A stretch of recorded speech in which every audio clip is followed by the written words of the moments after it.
Welcome to Garden Spaces. Today we have a treat for you. The man who's known as the Tomato King of Whitman we have here, Brian Bezanson, former selectman and gardener extraordinaire. How are you doing, Brian? Very good. How are you today? Oh, good.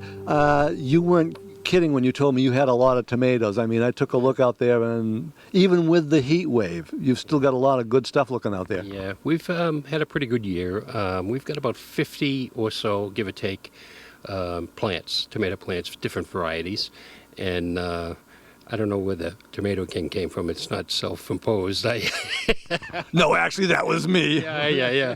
But it's a hobby. I'm a hobby gardener. Since leaving the Board of Selectmen after 18 years, I got a chance to get my hands a little more dirty more often. So it's a nice way to keep me off the streets. Yeah. Well, there are some that just might say it's just a different kind of dirt, huh? Yeah. I suppose you could look at it that way. Yeah, but it's nice. Whoops! Sorry, guys. It's nice to get out and get some fresh air and some sunshine and decompress a little bit. So it's a good hobby to have. And we have a nice cool day for a change. How did things go for you during the heat wave? Well, it was tough, I'll tell you. It was probably a good 8 weeks where we had no measurable rain at all. And I don't know, probably 2 weeks worth of 90 degrees. Tomatoes aren't the best for those kind of conditions. Yeah. But, you just water as often as you can, add some amendments, some nitrogen if you can help, and calcium, and hope for the best.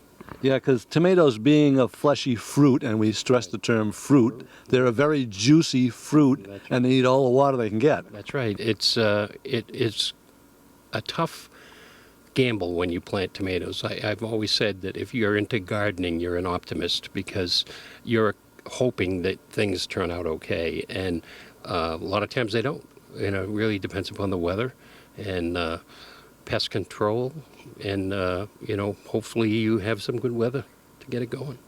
Yeah, it kind of makes you glad you're not trying to do it for a living, doesn't it? Yeah, I don't think that would work out for me too well. But we do a lot of canning, dehydrating, vacuum sealing. I've got jars, and probably from 2-3 years ago from tomatoes. 3 years ago, I think we actually grew about 100 pounds of tomatoes. So every year's different.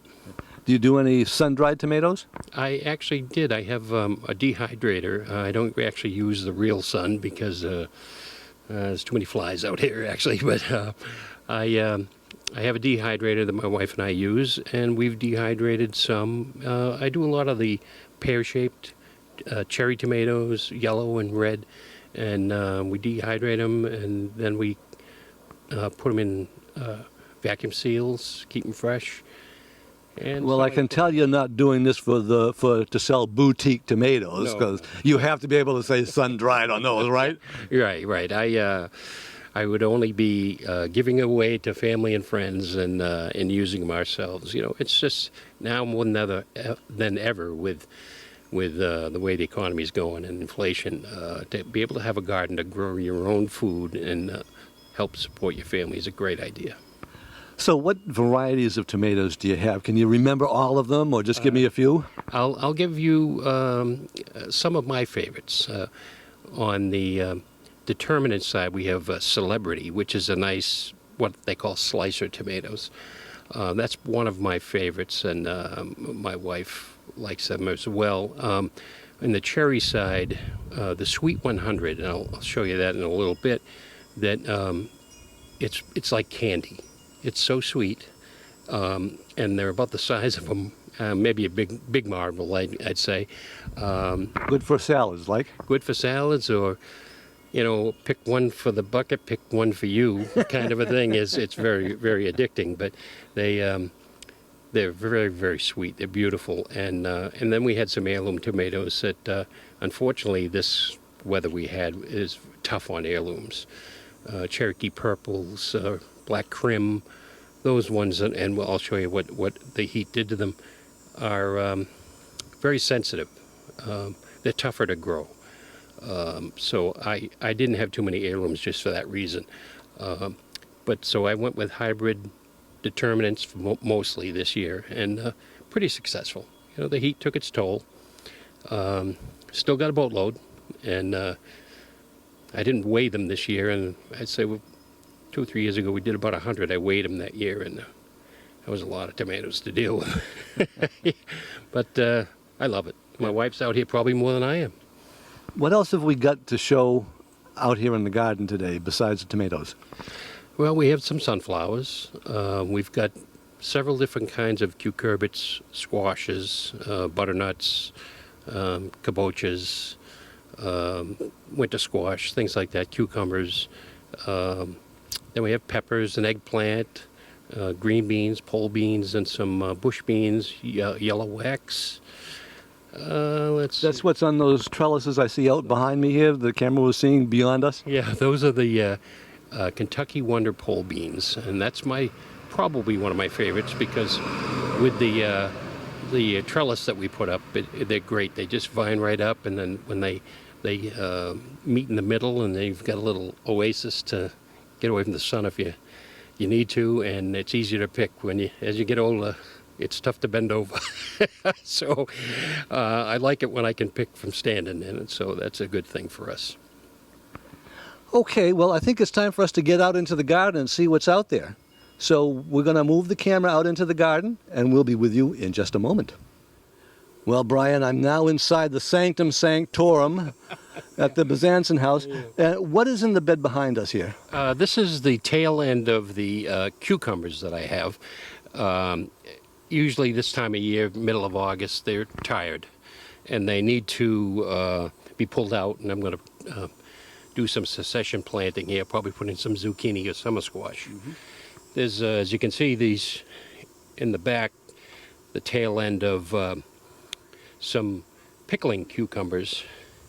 As the year goes on, they tend to get a little more round, and that's a sure sign it's time to pull them up. Okay, well, this is going to be confusing because our cameraman's name is Brian here too. Over here, Brian, pick up these. Tell us a little bit about. Come around over this side, so you can get to the microphone. Well, tell me about these tomatoes. These are, I think, they're yellow pear tomatoes that were volunteers. Now, volunteers in the home gardening lingo is when a plant comes up by itself that you didn't plant, and these are, they just popped up in the cucumber bed, and I think it's because I had some of these here last year, and they probably dropped in and created the seeds, and they came up all by themselves. So they're volunteers to the party, and hopefully I'll get a pint or a half pint of nice yellow pears. And those are the ones that I did a lot of dehydrating with last year, so they're very tasty. Hey, I'll volunteer to come eat some with you. Yeah. It's a really, they're like candy. They're very nice. Good and Okay, now we're going to move over behind us here. We just get our cameraman to follow us. Okay. And we can see the sunflowers. Yeah. Unfortunately, they're all looking towards the east where the sun comes up. That's right. Yeah, those, and I have not yet figured out a way to get them to face the house so I can look at them out the window. So my neighbor gets to enjoy them. But we've got some short varieties here, and then some medium, and then some tall ones, and they're beautiful, and they're great for the pollinators. The bees come out like crazy, and not to mention they're beautiful to look at. So, and then you can dry the head and eat the seeds if you like. What I usually do, believe it or not, is I chop the heads off. I leave them on my picnic table so they get dried out. And then I put them in the back on my fire pit, and I leave them for the squirrels. And the squirrels will chow down on those. Within a week's time, they'll be all gone.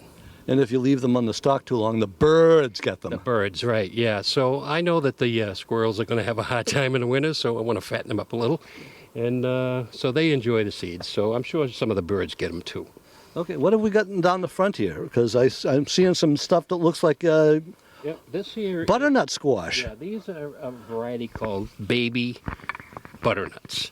They don't get as big as the regular butternuts, and now that it's just my wife and myself, you can take a couple of these, cut them in half, roast them in the oven, and there's no leftovers, and it's I was just going to say, you could share one apiece, right?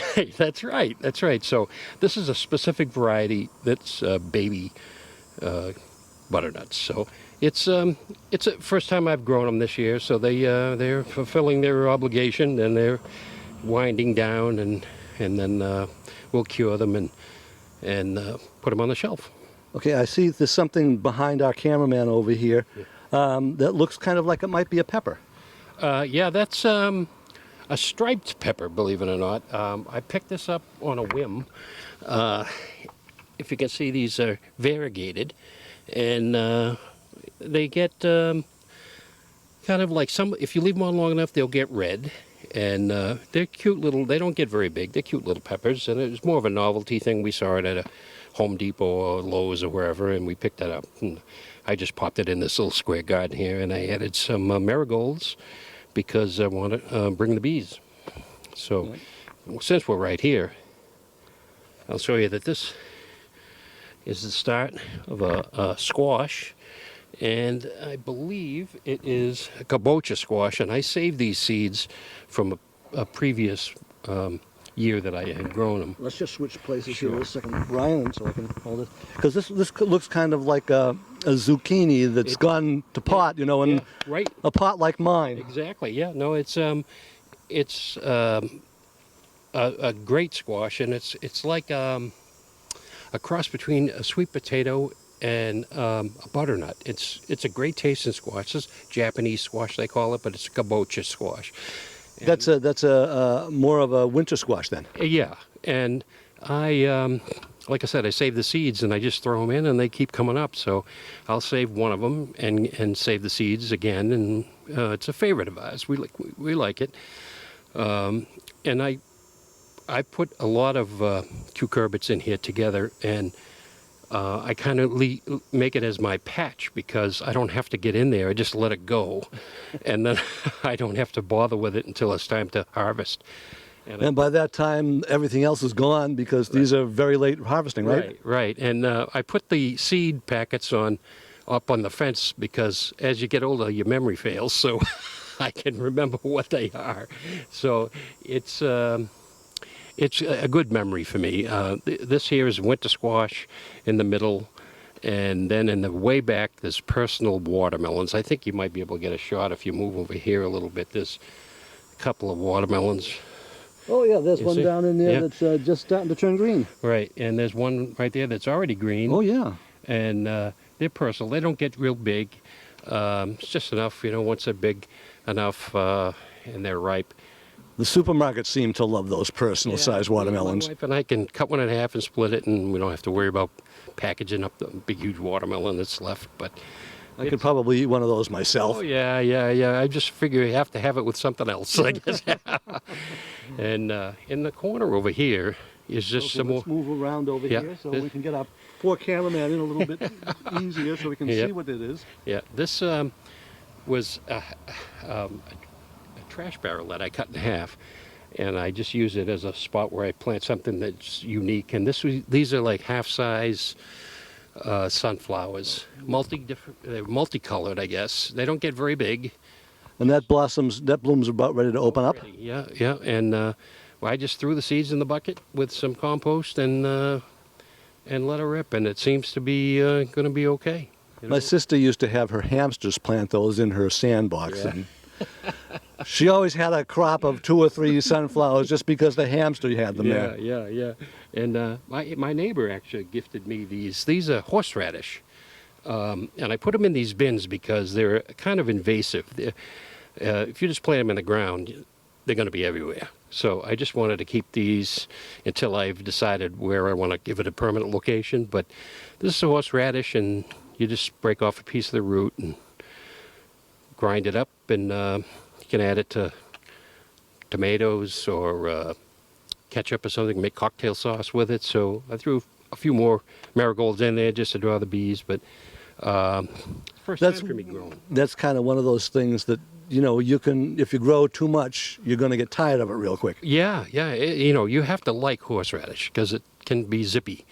Yeah, So my father was one of those. He loved it. yeah, and you can prepare it grind it, and there's recipes you can put on, and then you can jar it and put it in the fridge, and then you can have it. So it lasts a while. But he didn't need it. He's got a few that were taken over, so I guess I got some. So we'll see how it goes. But Okay, well, I think now we'll kind of pause here and move to another spot in the garden and see what you've got growing there. very good. Well, here now we're going to start the grand tour of Tomato City. Brian, we've got some beautiful looking tomatoes down here on these bushes. What are we got here?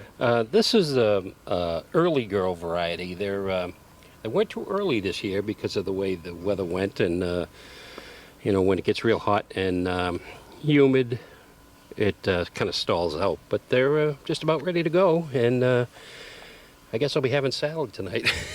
Well, it was one of those things where the spring was kind of hot and cold, but there seemed to be no in between. Right. It was a really roller coaster weather-wise this year. I'm kind of hoping that next year it's more stable and even-keeled than this year was. But we got through it pretty good. But it broke today. It's not a bad day today, and hopefully those big 90s and 100s are all done now.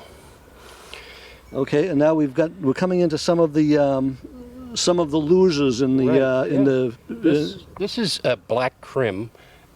Excuse me, and it's a variety that's like I said, it's an heirloom, and it really got devastated by the heat and humidity, the excessive heat. And these are not even really red yet. Well, they get they more of a purple, but they practically cooked on the vine, and there was really not much I could do other than shade cloth and watering as much as I could. They don't hold up well in this kind of drought and heat that we've had. Yeah, I know I've heard of shade tobacco, but I never heard of shade tomatoes before. Yeah. Actually, I've used. I have some basil in the back. I'm going to show you. I took the shade cloth off today because it seems to be the weather's a little bit better. But basil can get scalded by the sun easy, and then it'll bolt, and the flowers will come and you won't get much growth. So if that happens, you have to break off the flowers, and hopefully it'll bush out. But the shade cloth worked really well for it. So Okay, let's move back down a little bit more here so that we can get some more of these things. this is more the black crim that had the same problem. My son has a lot of chickens, so they're probably going to have a black crim feast. Because I'm not sure. I might be able to save one or two, but it's really problematic. But What have we got on this one behind over here? This looks like an Italian style. It's a paste tomato. It's San Marzano-like. I'm not really sure which brand it is. The tag's over there, but they seem to be okay. I've had to do a lot of trimming on these because of the viruses and Trim here. yeah. It's we've had a lot of bacteria blight on these, and so if you think that these tomato plants look a little sparse, it's because I went through and kind of culled out the disease and the brown. Is this one down here this leaf is a good example of it? That's exactly what happens, and some are worse. I've spent about probably in the last 2 days about 10 hours out here trimming everything down and trying to save as much of the plants I can. Hopefully the weather's going to be better. But I think we still got a great harvest, so even though it's been troublesome. Now we're moving into something that's coming between tomatoes here. Yeah. Your peppers. Yeah. This is a spot that I had these pots somewhere else, but I pulled out two plants that were not savable. They were tomatoes that were more heirlooms that they just didn't survive. And so I've got these are my wife's plants. She put them in these pots, and they were all over. And this one's jalapeno right here, as you can see. This one over here is a sweet heat.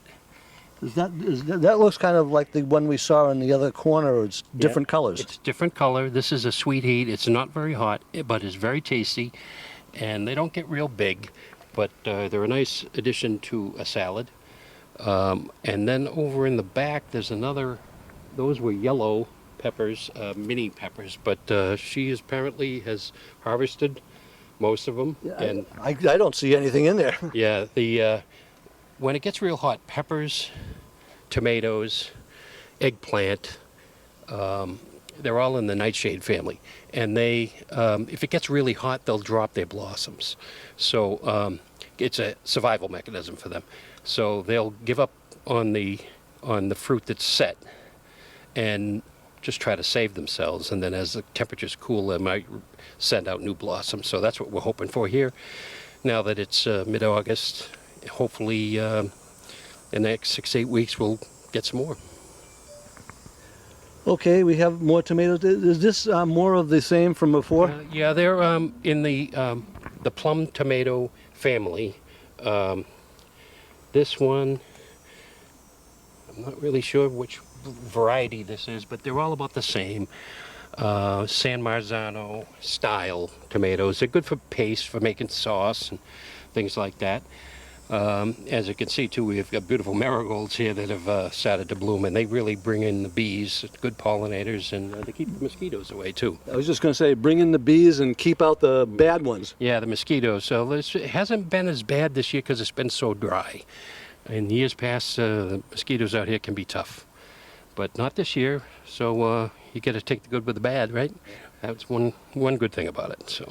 And moving back down here, I think we've got some different colored. Yeah, this is actually my wife's favorite tomato. It's called a Carolina Gold, and it's a yellow tomato basically, and so that one's about ready to pick, and behind it there are some more. It almost looks like they're not the color they're supposed to be, right? Yeah, it was hard for me because I grew up on, just red tomatoes, good old-fashioned tomatoes. And so you started to get into some of these varieties, like that black crim is kind of a purple, these yellow Carolina Golds. I'll tell you, that's a pretty good damn tomato. It's really good. And it's her favorite, and so I guess next year we'll be growing more of those. Okay, anything else down here, or do we get? Oh, here we got. I can see the names on these now. Yeah. Tomato Better Boy, This is a Better Boy, and there's it's a slicer. This one has a little bit of a heat damage, but not too bad. And that one's probably ready to go. We'll pick that. And there's a lot of green tomatoes still here.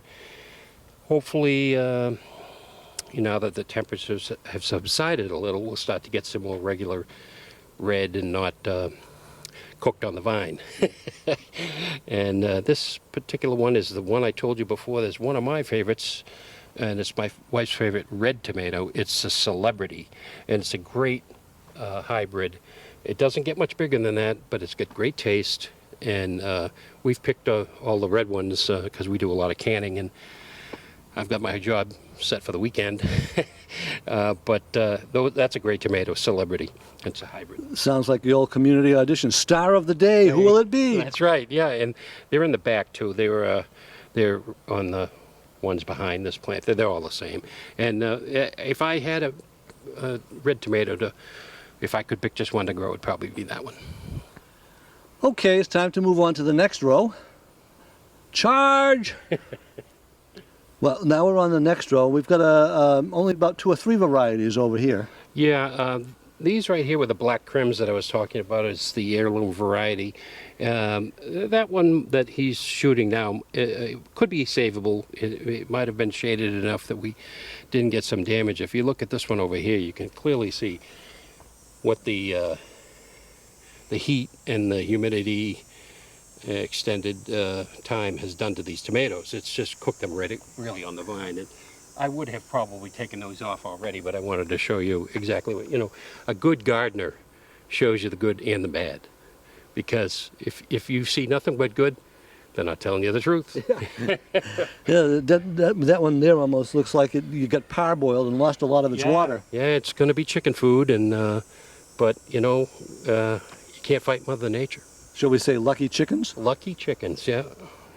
And this, believe it or not, I got to show you this little thing. This is another volunteer. This probably is not going to have much success, but it came up all by itself from something last year, because you're supposed to rotate your crops, especially the nightshades. I'm pretty limited how I can set this up over here, so I amend the soil and hope for the best. And that popped up all by itself. So That's It's like the little engine that could. You're trying to see if it can. that's right. Hey, if we get one tomato out of it, we've come out ahead. Right. So this here is Big Boys. These didn't have as much damage as the heirlooms. We've got a really ripe one down here near the bottom. Right. Yeah, and they're a good slicer. Popular. There's all Better Boys, Big Boys, beefsteaks. They're all kind of the same. They're all slicers. I was just going to say, the big boy comes in second only to the beefsteak, right? Yeah, yeah. It's all in what you like. Do you like a juicy one? Do you like a meaty one?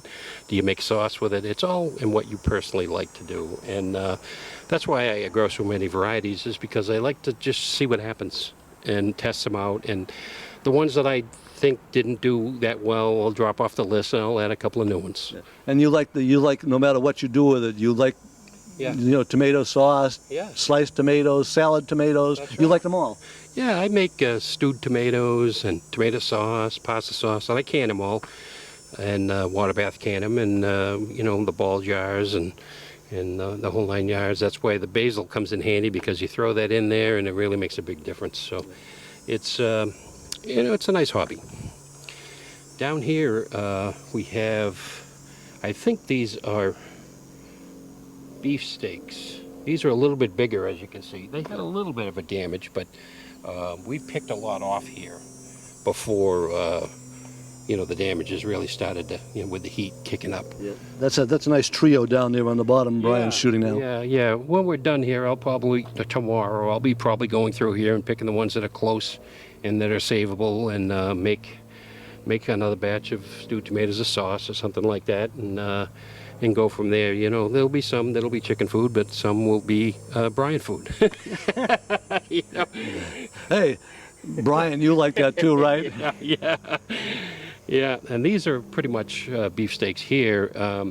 And these are the celebrities that I was telling you about. I knew I had more here because I put some here, and then I picked up some more plants.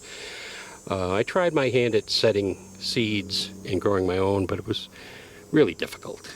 And that was back when I was still on the Board of Selectmen. I didn't have a lot of time, and they didn't come out so great. So I usually go to my farm stand and pick up the plants and go from there. So it's a 50-50 thing. Yeah, well, let them pay for the greenhouse, right? Yeah. I just didn't have the time or the resources, greenhouse or anything like that. So I just buy the plants usually, but they're still pretty green. I've culled a lot of the disease out, but I think they have a little life left in them. And this is still more of the celebrities down here? These are celebrities, and there are some, I think that's a Better Boy on the end, but they, as you can see, they come in clusters, and they do very, very well in little groups of 3 usually. Yeah. But there's still a lot of green tomatoes here, so hopefully as the temperatures are starting to subside now, we'll start to get some regular ripening and get back to business as usual. Groups of 3, one for you, one for your wife, and one for the mouse. Yeah, the chickens. Yeah. Yep. Okay, well, I think it's time to work on to the next row. We've finished this one. Let's move along.